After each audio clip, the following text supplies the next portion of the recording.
Alright, and by the way, I'm trying to like spice it up a little bit with the thumbnails when it comes to wrestling because when I see Western YouTubers, they do their thing.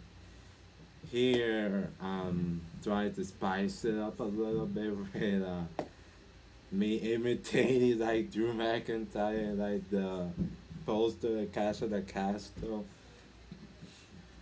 I mean, it wasn't. I don't think it wasn't the best shot of me in there, but it was.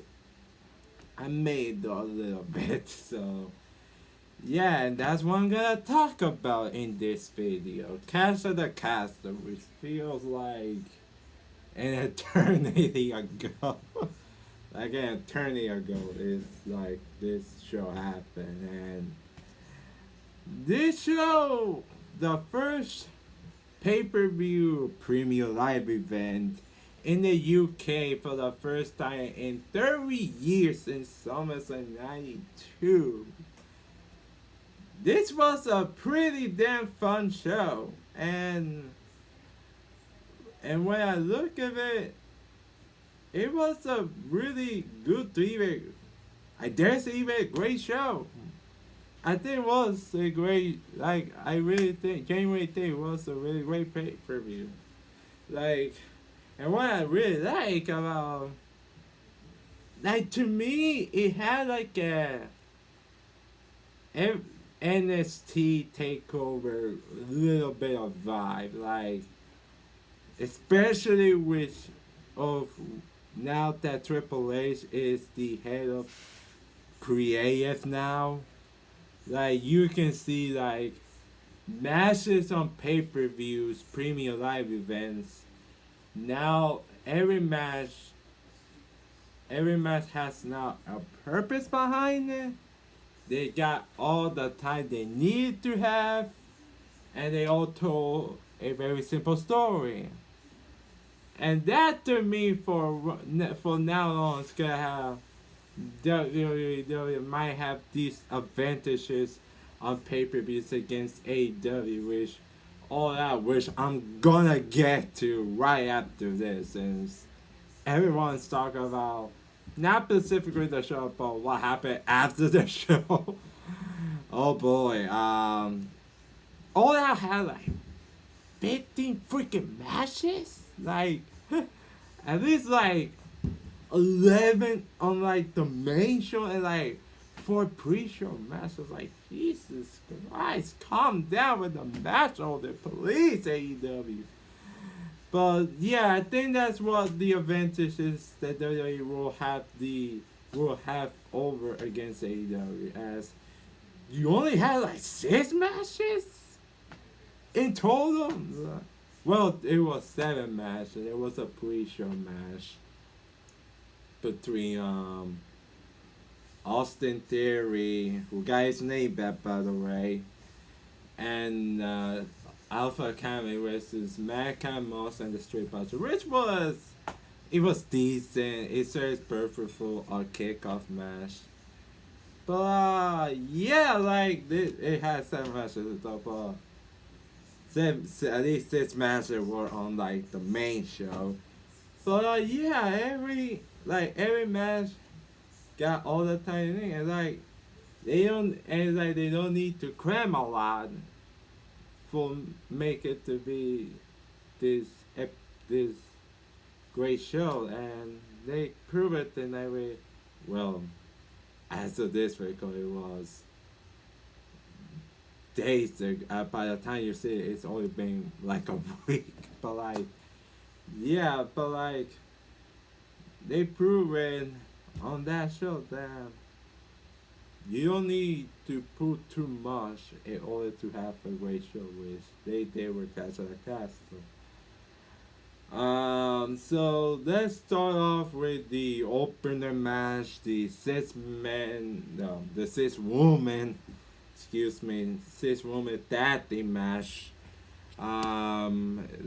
It was Raw Woman Champion Bianca Belair and Alexa Bliss and Asuka against Damage Control. Bailey, Dakota Kai, and Io Sky.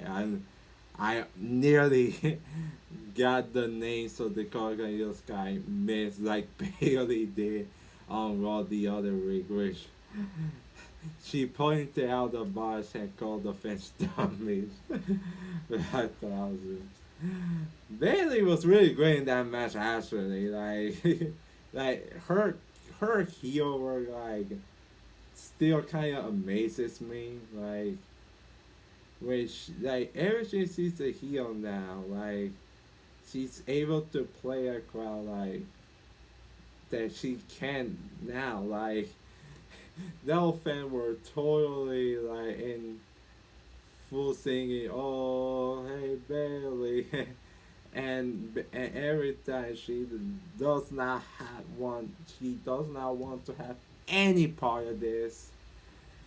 And every time the crowd goes crazy, she pick up their phone and gonna sing with her, and then she touches it. Like legitimately, maybe Sharko. Like that was fucking hilarious in a part of her. That was great. This match was solid, not the most spectacular match, but pretty pretty decent. And like it has some cool spots. Everyone, I think like the most standout performer, not so much but the standout person in the match was probably Dakota, and she really did her great, and she totally felt like she did belong with most of the top heroes that come in. And I think she's gonna do fairly well on the main roster. So does Io Sky. And we all know she's always been that great as a wrestler. So everyone did their parts good, and I love the Asuka Io tease. I know they have a match at a house show, which I heard rave reviews about. So hopefully we can get that match soon. And had the right finish with Damage Couture wins with Bailey pinning Bianca Belair, which now suits her up for having a title match with Bailey, having a title match with Bianca Belair at the Extreme Rules. So good match, logical finish, have no two gripes about. Especially not two gripes about the next match which I'm gonna to talk about. Here we go. For the Intercontinental Championship, Gunther defends against Sheamus. This is the first time in a long ass time the IC title has ever featured on a pay-per-view since WrestleMania of last year. The IC title has not been defended on any pay-per-view since WrestleMania like last year. It's amazing how the last year those makeup titles meant that much to the company in like the old regime. And thankfully in this new regime they can actually make it matter with those mid-card championships. Especially if the world champion is gonna be a part-timer now. You're really gonna have the need of making those titles feel important. And that's what they seem to be doing with the US title on Raw with Bobby Lashley. And now they're doing with the IC title on SmackDown with Gunther.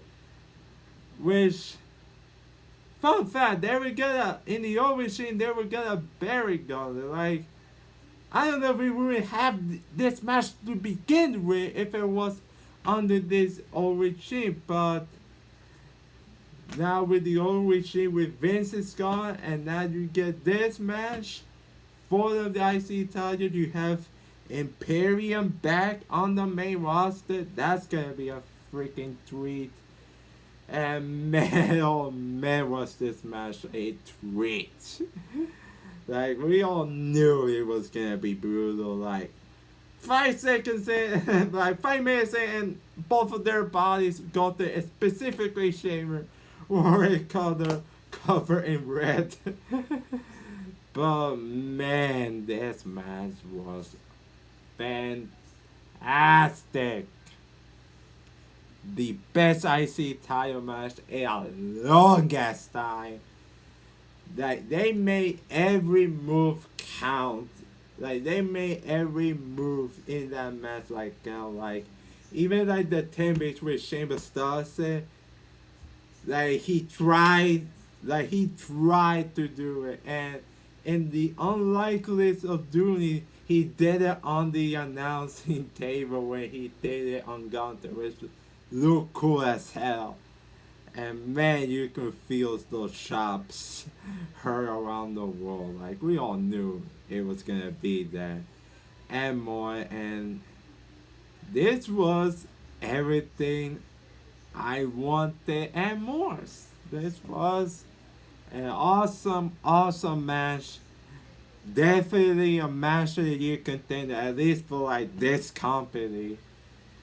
So, and the finish was awesome. With throughout the match, Gunther was working on the back of Sheamus, knowing that Sheamus was going for the broken, and Sheamus trying to hit the broken, but not hitting it. And then Gunther just being down with that sick ass clothesline to finish him off.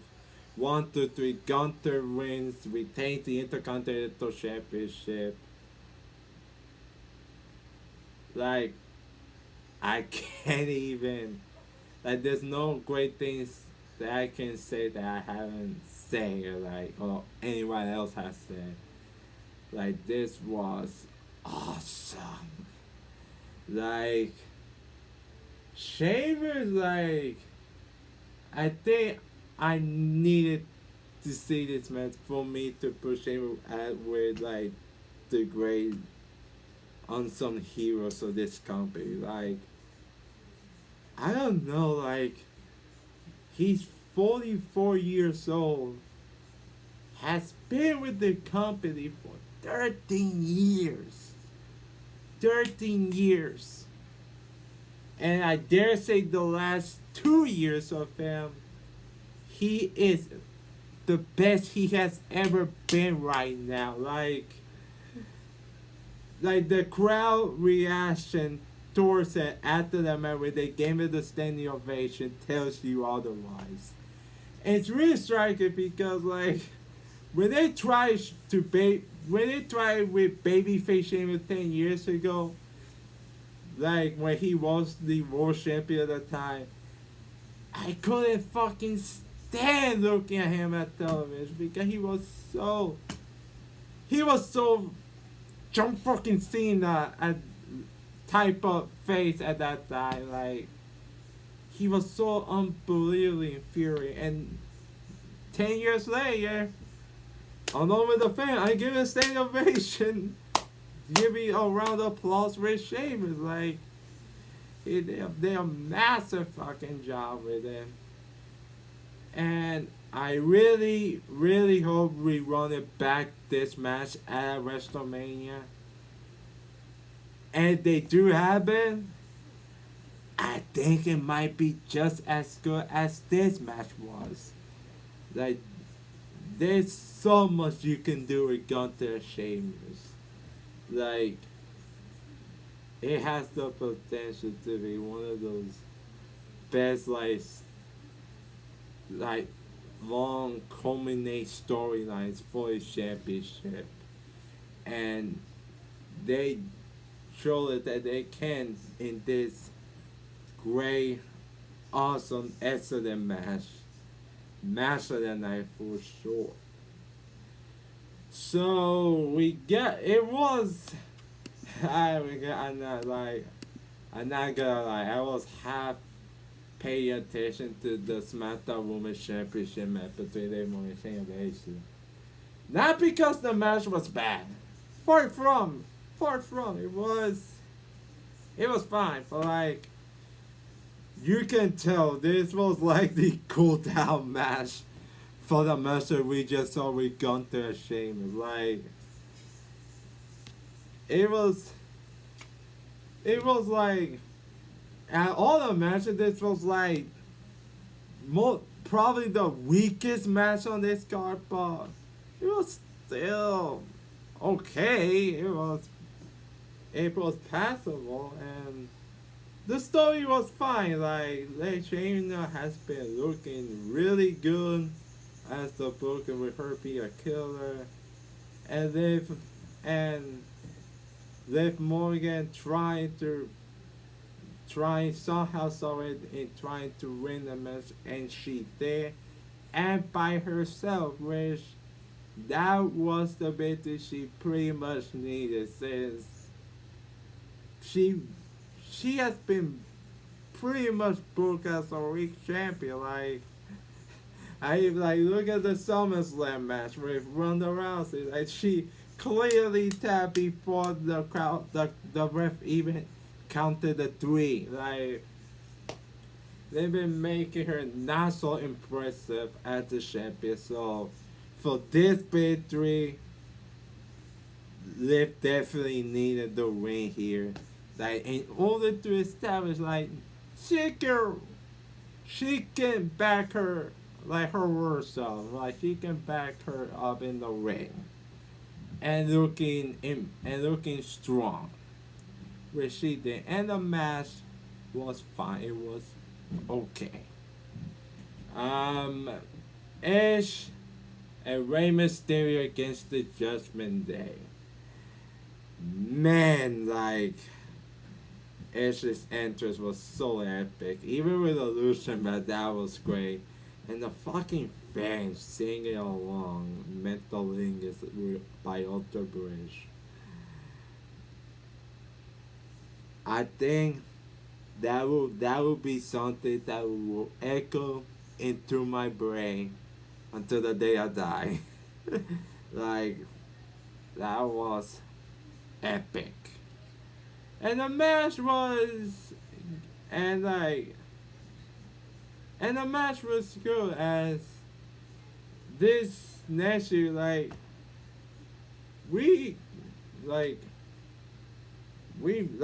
think Edge called it out on the road, which wasn't it didn't air, but Edge called up when Raw went off the air when he had a match with Damian weeks ago. He said like he's looking at Toronto the next year and that could be it for him. Hinty sort of. So this could be throughout this next year, this could be the last time we see on these shows seeing Edge and he definitely making the most out of this one final run out of him. So this was a good match. They didn't it was nothing too amazing they didn't try not every match has to be that way. If you look at it trying to steal this show, you can have the motivation to want to have a really good match, but you don't have to try to steal too much of the show's spotlight. But it was good, and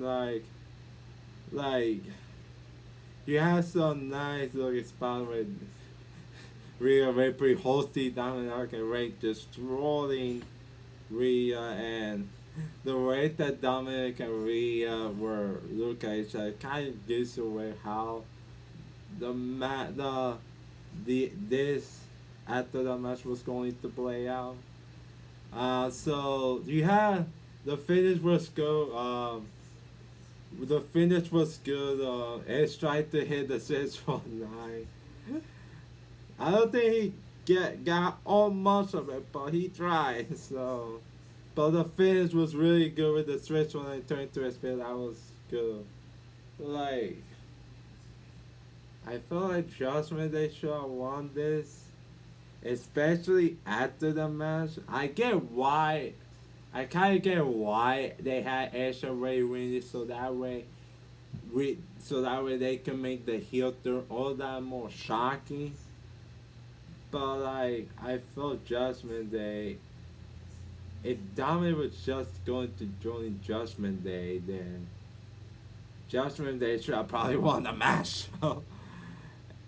Yes, and they probably need it because they have been jabbing all the time, most of the time now. So, but the heel turn after was still great. Like the dominant blow, like the look of expression of Edge was like great, great facial expression. They always can make tell for the biggest story in all of wrestling. And the heel turn, Dominic heel turn on his father was really done well. This was a long time coming for him.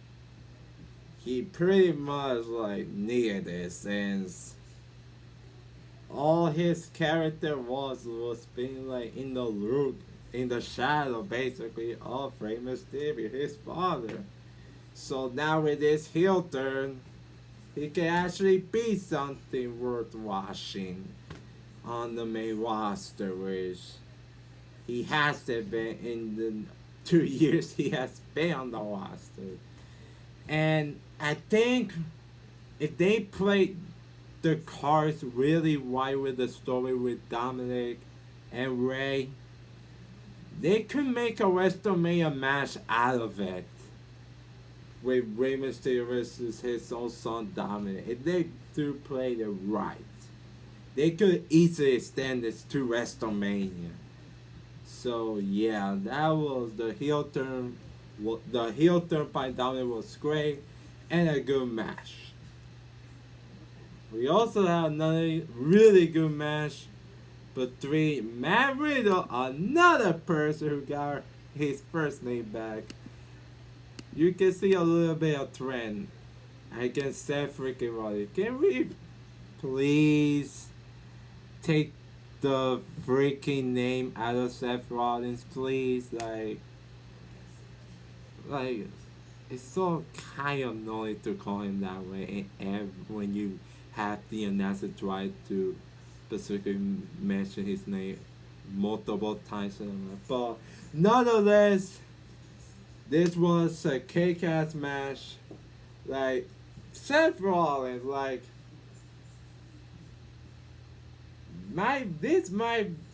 this year might be his in the work he has been. This might in the in rework. This probably may be his best year.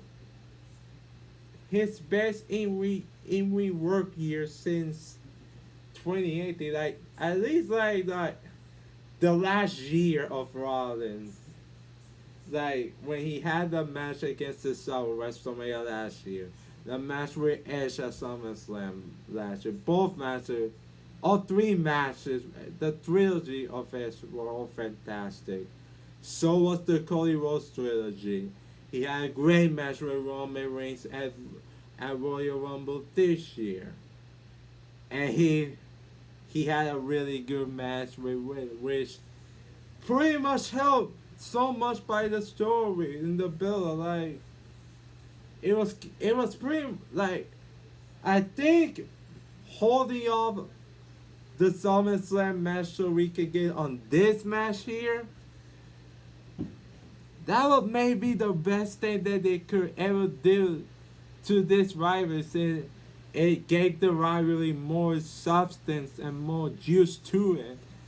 As it definitely showed on the Go Home Show of Raw with the interview with Rollins and Riddle, with Rollins calling out Riddle, where Riddle was talking about his family, he talking about his wife and kid don't want to see his bitch anymore, and Riddle was wanted to fuck him up. You could see it, like, and that was pretty much the story. And they play him as Rollins got Riddle to get the motions play against them, and that won him the match.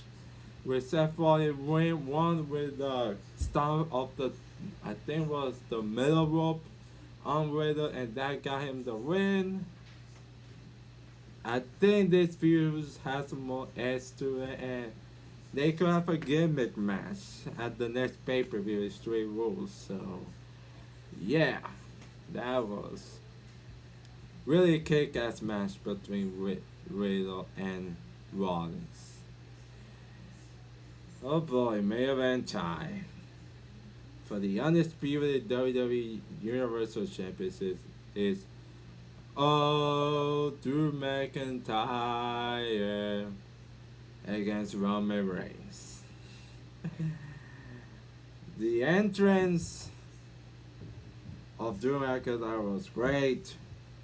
His all back, his old theme song was back from Seemed Like One Night, with the broken dreams echoing in the arena. That was pretty great to see. Great hearing to hear. And Roman's entrance was the usual. It was pretty insane. It was not even too long, but like his entrance always delivers on visual like this.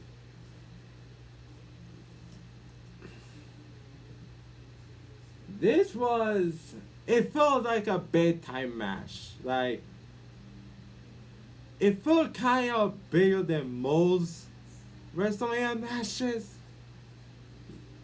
that we have over the last few years. Like it felt like a porn battle. Like they really took their time with this. Like, the crowd and being in the UK crowd definitely helped with Drew being his whole native of being a Brit. They had the right crowd for this, man, and the whole match was great. It was really great. It had some great near falls. Love that the spot between Theory, TC Castro, and then Tyson Fury, who was in the crowd, knocking the fuck out of him. That was a big pop for me. What was a big pop for me so much was the finish. Oh boy. So Drew McIntyre hit the Claymore roll. Pretty much everybody thought that was the finish, right? Like, everyone thought. When he hit that Claymore the second time, after the near falls result, I thought everyone, even me, like, everyone thought that was it. But nope! A masked man pulled the referee and then pulled up and it's Solo Sikoa. So, I gotta say, the most genuine surprise moment of the night. Like, I don't think we have like too much surprising moments here, but we can definitely say that the real surprise of the night is like you build this match for like months with Drew calling out his shot just to and having this match being its whole narrative in the UK with a British in the main event just to have Roman Reigns to retain.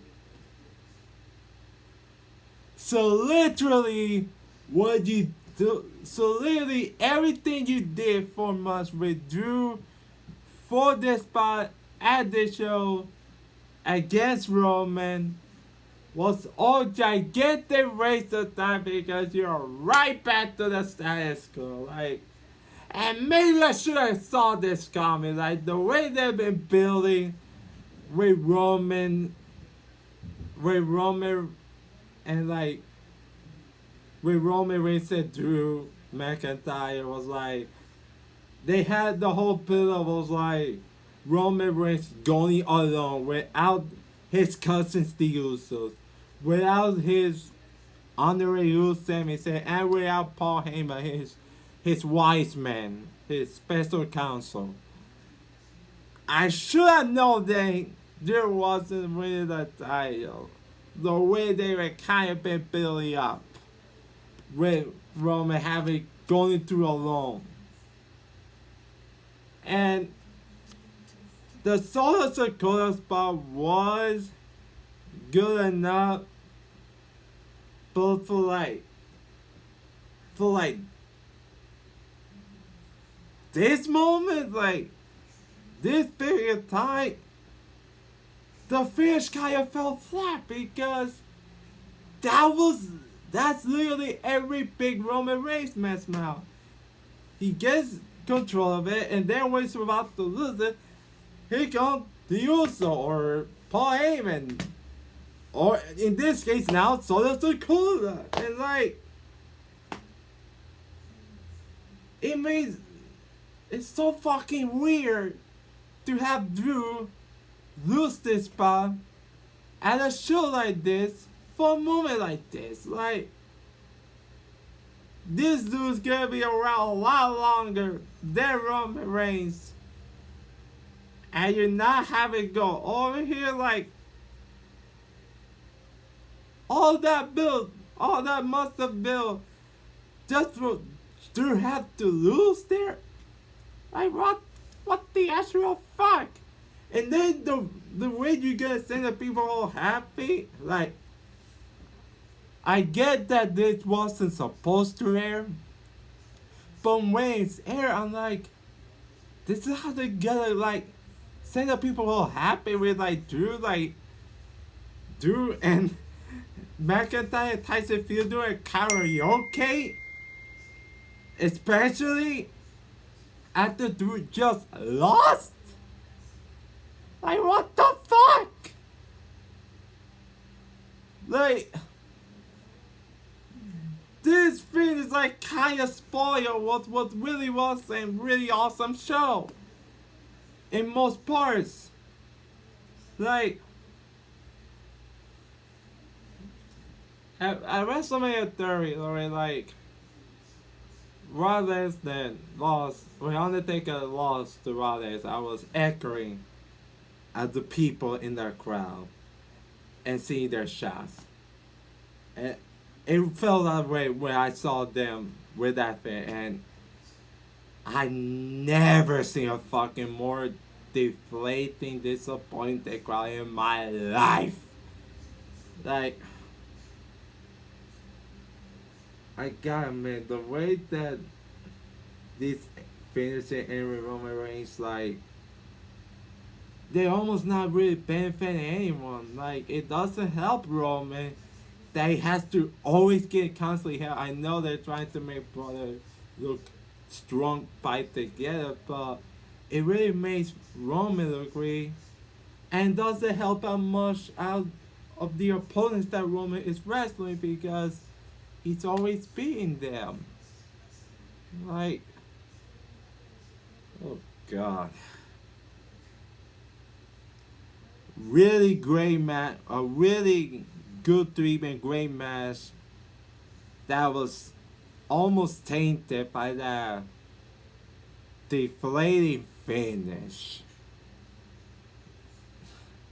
And like Solo Circle had a good spot, like making a big deal about his main roster in a main event like this, but like for a show like this, it felt apathy. That's all I could say. And that kind of spoiled what was pretty much a great show.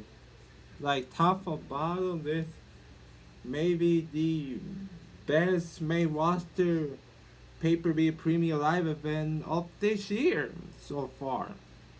So the film won't take away too much for the show being great. But yeah, that film was kind of like, eh. But like, yeah. So, but Clash of the Clans was a really fun show. For the, being in the UK crowd, it was fun. I must have to imagine being in that crowd must have to be fun. And this was a really fun show. So, yeah. Like, subscribe. Tell me what you think about the the show, the ending of the show in the comment section below.